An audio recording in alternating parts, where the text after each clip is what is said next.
What's up, guys? I'm Chad Barnes, and welcome to the channel. Here, it's all about real car talk, from simple fixes to smart driving tips and keeping your ride in top shape. If that sounds good to you, go ahead and give the video a thumbs up. Hit that subscribe button and make sure you watch all the way through. There's a lot of good stuff coming. Let's get to it. These promises were realized in 2008. In July, the model premiered at the International Motor Show in London under the brand Vauxhall. And in autumn, in October, and in Geneva, already under the brand Opel. It should be noted that later the new car received many names. In Australia it was sold as Opel Insignia, in China, USA and Canada as Buick Regal, and in Chile as Chevrolet Vectra. The basis for building Insignia with the factory code G09 was the worldwide platform GM Epsilon 2 SWB. The last three letters indicate that its short wheelbase version was used. The novelty received three body variants: 4-door sedan, 5-door liftback and station wagon, and a very wide range of engines. Two motors from this range, downsizing 1.4-litre Turbo 4 Series A14 net, 138 horsepower, and 2.8-litre turbocharged V6 A28 net, 256 horsepower, are very rare in Russia, as well as 320 horsepower version of this motor, which was equipped with a sporty version of the OPC. The most common are atmospheric gasoline 4 A16 XER 1.6-litre, 115 horsepower, A18 XER 1.8-litre, 140 horsepower, Turbo 4 A16 LAT. After 2013, A16 XHT with an output of 178 horsepower and A20N 217, and after 2011 to 247 horsepower. The lineup is completed by turbo diesel A20DT in several variants with an output from 108 to 192 horsepower. These engines could be paired with a 6-speed manual or classic 6-speed hydro-mechanical transmission, front or all-wheel drive. The car received a number of the latest options at that time, such as suspension with variable stiffness, adaptive headlight control system AFL-AFS, and optical system Opel Eye with lane control and traffic sign recognition. In 2013, the car underwent restyling. The rear part of Insignia was changed, the chrome bar went down and crashed into the rear lights. At the same time, the car received improved engine versions and new safety systems, such as adaptive cruise control, lane keeping system and automatic braking system in case of collision threat. By this time, Insignia was already localized in Russia, assembly at the Avtoda plant in Kaliningrad. This localization allowed to seriously raise sales of the model and even get into the top 10 most popular cars of the D segment. However, in 2015, GM decided to leave the Russian market, and the return of the brand occurred in a completely different quality and with other cars. As for Opel Insignia, the second generation, which appeared in 2017, Russians have not seen, but the first is still present in the secondary market. For pre-restyling cars asked from 500 to 600,000 rubles, 4 cars released in 2008 to 1,150,000 to 1,250,000, 4 cars manufactured in 2013. Cars after restyling are a bit more expensive, their price ranges from 770 to 850,000 rubles to 1,850,000 rubles. Naturally, the price depends not only on the year of release and condition, but also on the installed engine, body type and level of equipment, essence, elegance, Cosmo, and Business Edition. Nevertheless, it is safe to say that in the aftermarket you can pick up perfectly equipped the fact that the departure of a brand from the market, regardless of the reasons, is almost always accompanied by certain problems with service and spare parts supply, even if the brand assures that it will continue to support the already sold models, can be considered an axiom.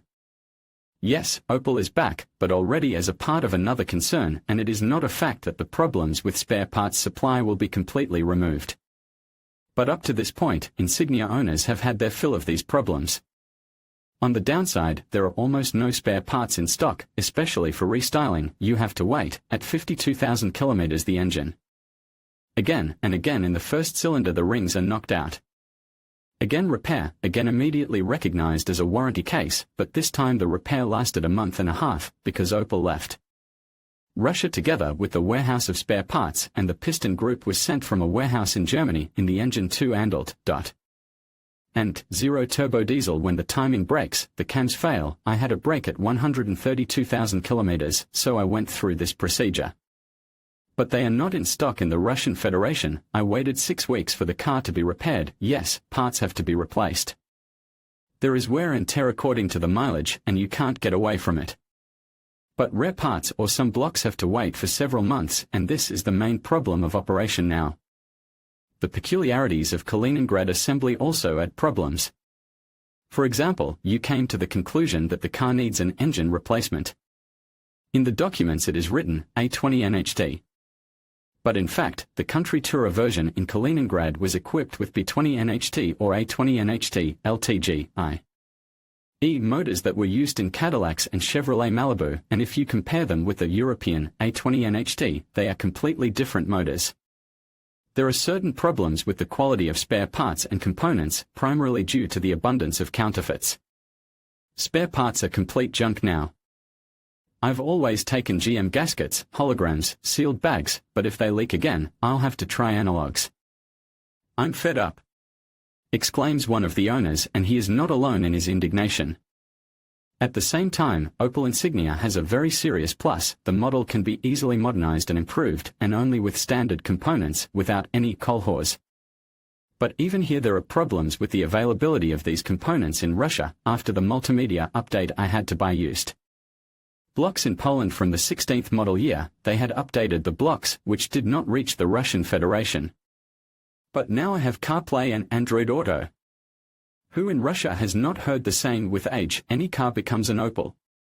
Indeed, for a number of reasons, the brand's reputation in our country has always been not very high, a step, if not more, below the big German three. We must admit that there were some grounds for such an opinion, especially at the beginning of times.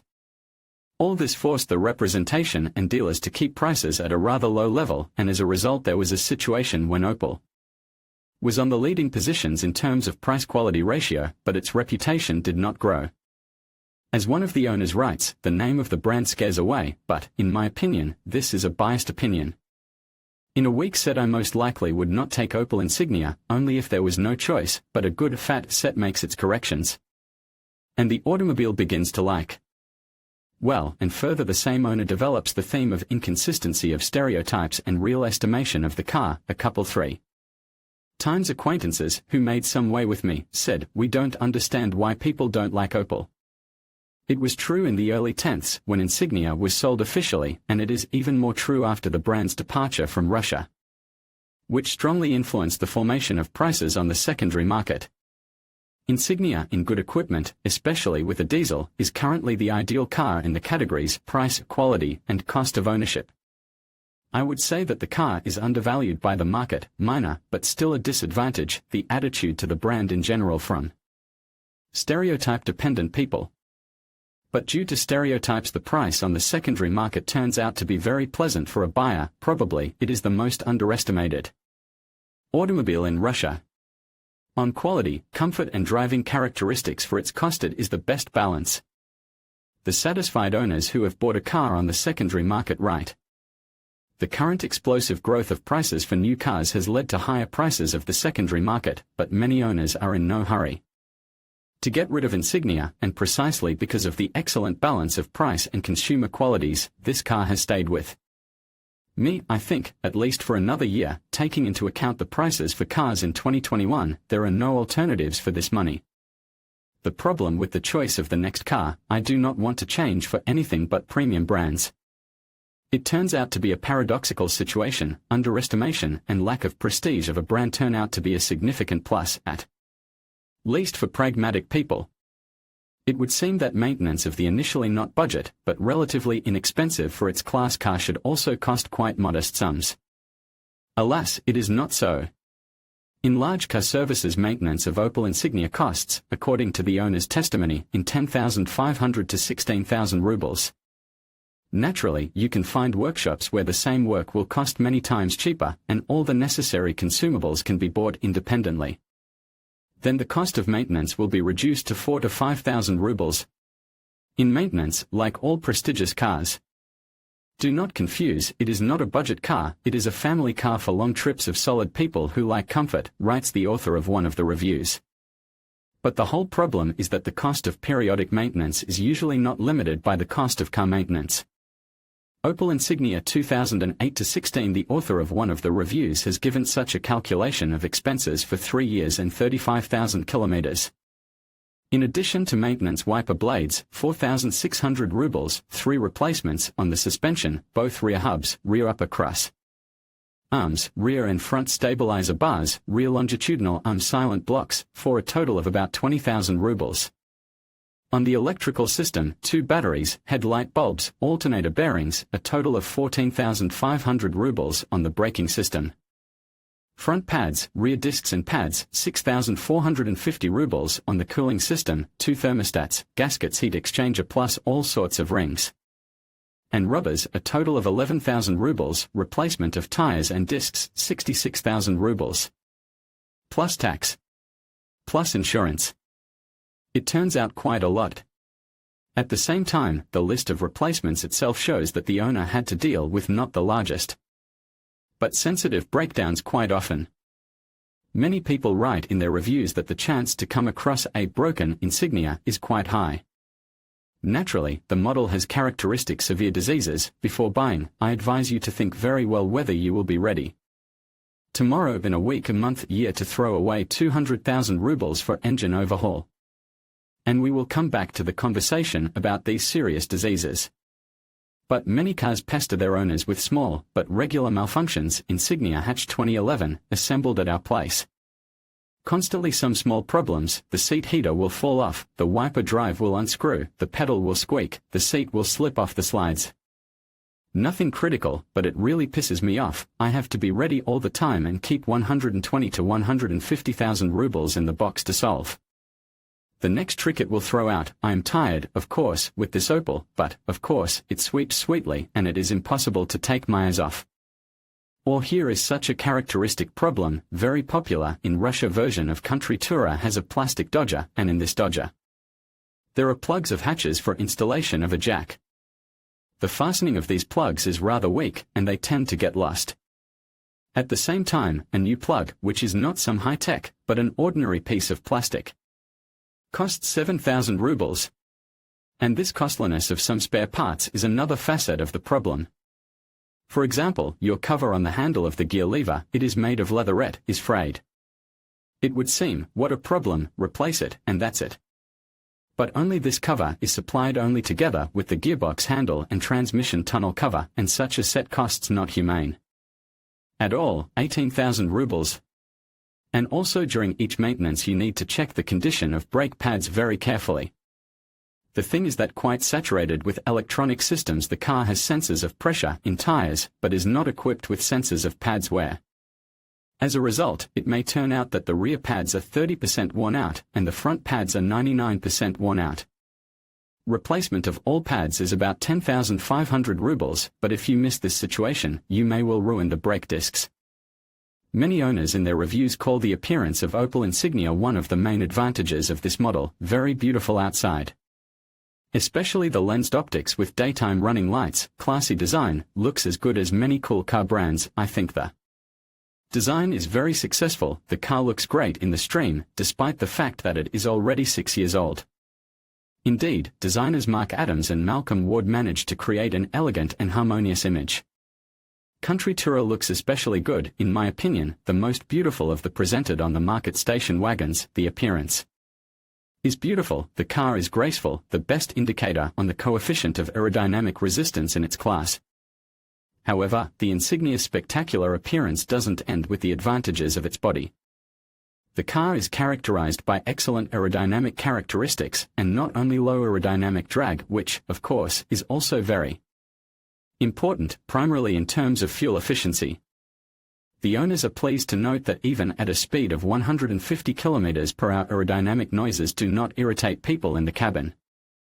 But it is even more pleasant that the car is not dirty. The body is reluctant to throw dirt, and when driving in the rain, the dirt is washed off by itself. For 3 months of summer I washed the car only once. It does not get dirty.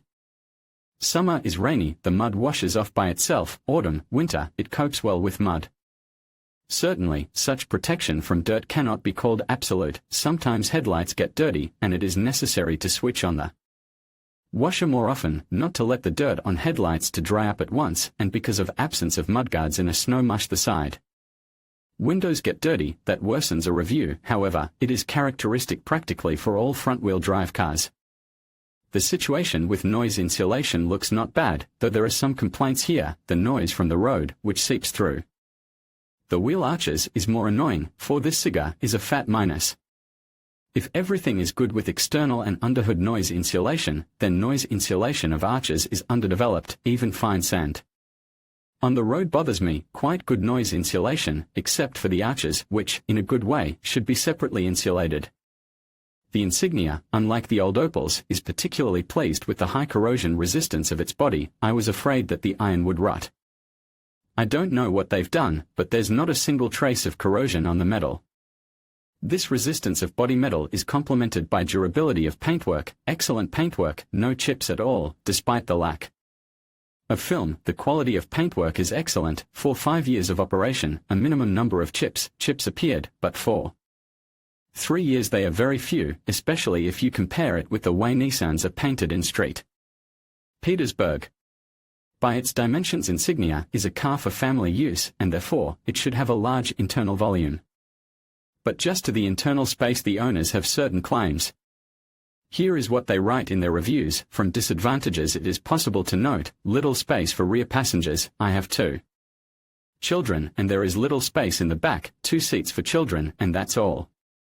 They push me in the back with their feet. There are 5 people in the family, 3 children. There could be more space in the back seat, but the children have enough. There is a decent amount of space inside, although a big man will not sit behind me. But I don't care, there are kids riding there. The owners are not very happy with the trunk. Many consider it not too convenient by configuration, very long, which makes you dirty your pants on the bumper when loading, and very low aperture between the floor of the trunk and the lid. Yes, rear seats are unfolded, but you can forget about transportation of something not only long, but also oversized. However, 2-3 big suitcases or bags are quite fit there, as well as 4 changeable tires. Again, Insignia pleases with a full-size spare tire and presence in the trunk of compartments for all sorts of small things needed on the road. Opel Insignia 2008-16 in general. If you need serious opportunities on luggage transportation, look for a station wagon. There, with volume of a luggage compartment, there is a complete order. It can fit a lot of everything, if to stuff under a roof. There is a hatch for lengthy sizes and a pull-out floor on wheels for convenience of loading, all kinds of nets and delimiters. If you fold down the seats, the floor is almost flat, and you can take a couple of seals away. When Opel changed the Vectra model to Insignia in its lineup, it was clearly intended that the new car should be as close as possible to the models of premium brands of the same class and size in terms of its equipment, and it has clearly succeeded. To enumerate all optional filling and additional systems of assistance to the driver, it is possible very long, but for the beginning. We shall note that in many reviews the authors very positively estimate architecture and design of a working place of the driver. Execution of a front panel and an instrument panel very much like everything on the places, buttons a little, you reach everything intuitively. The seat is very comfortable. As for me, the fit is also very comfortable. Nothing gets stiff for my 180 centimeters and 70 kilograms on long distance trains. Colorful dashboard. And this is in 2014. But more often than not, the authors of reviews enthusiastically describe the set of driver's assistants that make their lives easier. And with a feeling of deep satisfaction, correlate it with the purchase price: active cruise control, sign reading camera, lane control, leather interior, adaptive suspension, all-wheel drive, by Xenon, on 19 wheels, sunroof and other pluses. Its price in 2015, which is when I took it, was 1,550,000 rubles. Cosmo, 1.6 XHT, 170 horsepower, 6-speed automatic transmission, leather upholstery, alloy wheels, active radio, IntelliLink RF900 Navi, auxiliary, 2 USB, Bluetooth, 8, color display, package, driver assistant. 3-inch, adaptive headlighting system AFL Plus with bi-xenon headlights, and all this for 1,120,000 rubles. I am delighted with the price-quality ratio.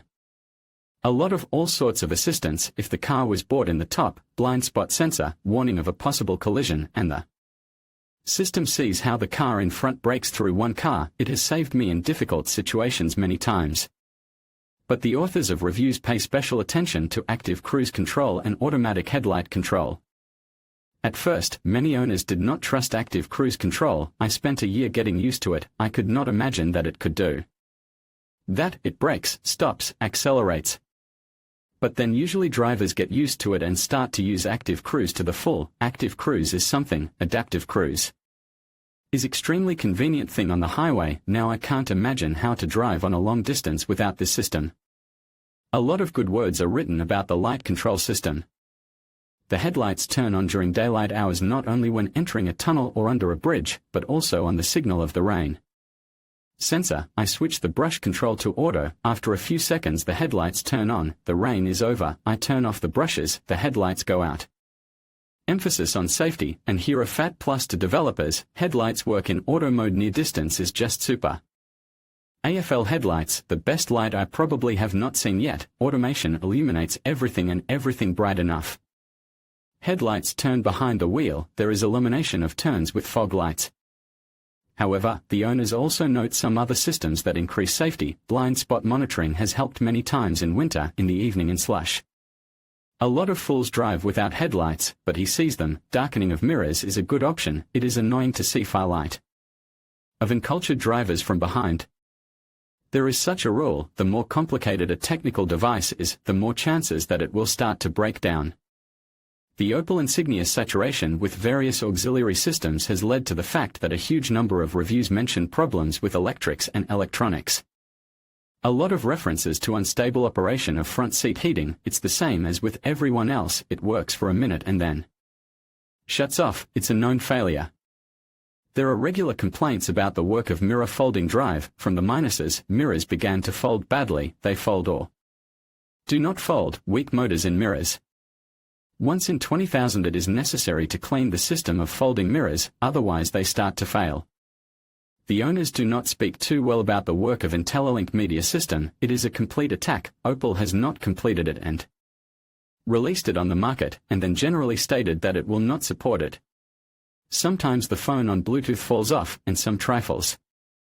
Again, all the goodies like RDS and traffic jams in navigation will not be available. In general, this multimedia spoils the whole impression.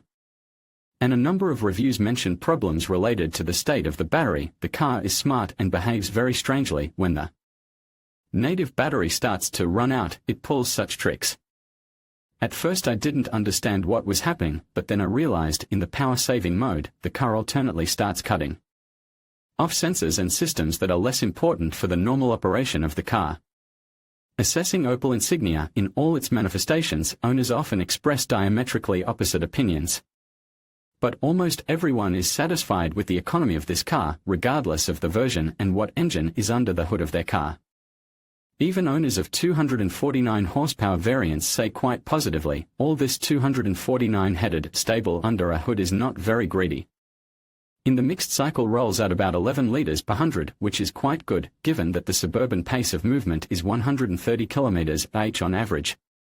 Naturally, the owners of diesel versions are the most satisfied. According to them, the consumption of diesel fuel on the highway is within the range of 6 to 6.7 liters 100 km, but if you try and calmly, observing traffic rules, go on cruise, you can keep to 5 to 5.5 liters.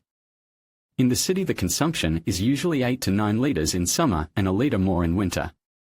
The owners of the most widespread variants of 140 horsepower versions with 1.8-liter gasoline engine do not complain. Average gasoline consumption in vegetable mode on the highway, about 7.1 liters per 100. If you slightly push up to 130 km/h, then closer to 7.8 to 8.0 liters. In the city about 10 liters. For more than 50,000 kilometers the onboard computer shows an average consumption of 10.1 liters per 100 kilometers. But downsizing, i.e. the choice of budget versions with a 1.6-liter 115 horsepower engine, does not give any benefit in terms of fuel costs. Such cars spend in the city 10-12, 5 liters 100 kilometer, and on the highway 7 to 9 liters. Here in the owner's right, from minuses it is possible to note only fuel consumption in the city. It would be desirable less. The Expense is upsetting, but that is my fault. I am a fan of to give a thrush, and so it could be within 12 litres. However, 12 litres for 1.6-litre engine is also quite a lot. Undoubtedly, the most serious problems that Opel Insignia owners have to face are engine-related problems. Even the old, good and proven 1.8-litre atmospheric engine A18XER causes a lot of complaints. First, many owners are not satisfied with the dynamics of cars equipped with such a motor. I thought 140 horses should be enough, but how I was mistaken. Very weak motor for CG, it does not drag its mass, complains one of the owners in his review. About some elasticity and dynamics you cannot even stutter. No, the car, of course, moves with it, but very slowly. Overtaking from 60 to 100 is given more or less, if to stick the reduced, but maneuvers on a highway it is necessary to calculate carefully, as there is no reserve on dynamics.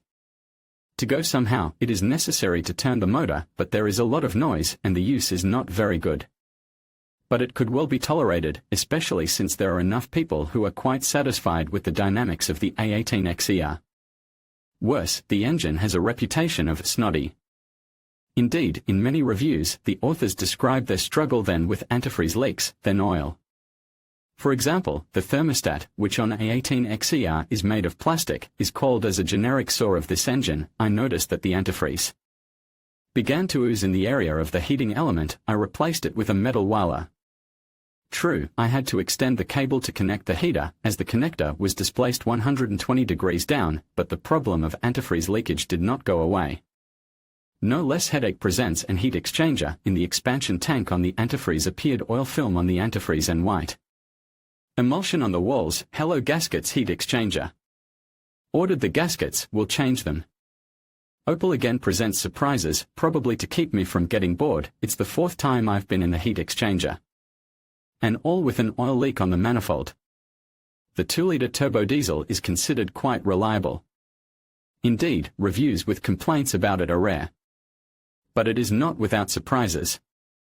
For example, the owners consider the topic of timing belt replacement to be exclusively dark. The manual says that it is made according to the condition, but it is absolutely unclear how to evaluate this condition. As a result, someone faced a belt breakage at a mileage of 98,000 kilometers, someone 118, someone 130. As a result, the collective mind came to the conclusion that every 80 to 90,000 kilometers it is worth to change the belt preventively, so as not to solve the problem of meeting pistons and valves later. These diesels have one more problem, wear of liners, but it is treated quickly and quite budgetary. But the most serious trouble is caused to the owners of Opel Insignia turbo engines, both 170 horsepower 1.6-litre and 2.0T with an output of 220 horsepower. Every second 1.6 city and every third 2.0T get on overhaul because of destruction of piston baffles. Treatment of this disease is known for a long time, replacement of pistons on forged ones, and, fortunately, the majority of cars on the secondary market have already undergone this procedure, but, as they say, spoons were found, but the residue remained. And to this testimony, the only owner, bought from the largest dealer in Moscow, serviced exactly according to the schedule, even drove on 98 gasoline, and as a result, with a mileage of 55,000 kilometers, 3 major engine repairs. In addition, these motors are prone to oil starvation. The slightest overheating leads to leakage of oil seals and gaskets, very sensitive to the quality of fuel, and many owners put a remote fuel filter, as the standard one is in the tank and is changed only with the pump. In general, there are more than enough sore spots. Well, the main advantage of Opel Insignia all authors of reviews unanimously call comfort, and we are talking about both the comfort of the interior and driving comfort. From disadvantages, owners note some lack of legroom on the second row of seats and not the most convenient form of a trunk in a sedan. About it we have already written, but in general the spaciousness of a salon, its convenience and volume of a trunk owners estimate very positively. The trunk in a liftback has pleased. 3 big suitcases or 3 wheels are 19 fit in a trunk without folding rear seats. Once I brought even a small sofa to the office, comfortable car for long journeys. The seats are very comfortable, my back does not hurt, very roomy, until the appearance of the third child in the car fit anything, and a gas grill with a 12-litre cylinder Got a permanent residence in the trunk, the car is super comfortable, I fell in love, pluses and chips to a dizzying, the car is really created for traveling. Fatigue is practically not felt thanks to comfortable seats, quality noise, good visibility and cool headlights. The owners unanimously praise the smooth ride and power capacity of the suspension, it handles bumps perfectly. The suspension is excellent, I have not changed anything, nothing at all. On a highway it goes softly, sometimes in a mode tour, even too softly, on a dull cut of asphalt the suspension breaks through. But in a mode sport everything is excellent. But this smoothness of running does not lead to deterioration of controllability, holds the road well at high speed, does not yaw. Does not roll in corners, the car controllability is excellent, so it goes into corners, just provokes not to reduce speed before them, rolls are practically not felt, excellent suspension with stiffness adjustment, works better than air suspension of similar cars, drives well, on the highway stands perfectly, on asphalt with potholes at speed it goes wonderful at all. Many compare the Insignia to the BMW 5 Series in terms of ride comfort and handling. For those for whom confidence on winter roads is important, the owners recommend to pay attention to all-wheel drive versions first of all to the country tourer station wagon. Certainly, this automobile is not intended for storming any serious off-road, and clearance is not enough, and plastic cover can be torn off, but on a snow-covered road all-wheel drive helps a lot. And in the city it is not superfluous, during snowfalls it plowed through the expanses of yards covered with snow like a tank. In a word, Insignia is not a car, but a barrel of honey, and it is not my idea, these are words of one of satisfied owners. And how much this barrel is spoiled by those spoons and spoonfuls of tar, about which it is written above, is for you to decide. In conclusion, the Opel Insignia A G09 presents a compelling case for both potential buyers and those considering other options. With its impressive design, comfortable interior, and strong performance, it certainly has its merits. However, factors such as maintenance costs, fuel efficiency, and the availability of newer models may give some buyers pause. Ultimately, the decision to buy or not to buy hinges on individual priorities and preferences. We hope this video has provided you with valuable insights to help you make an informed choice. Thank you for watching and be sure to subscribe for more automotive content.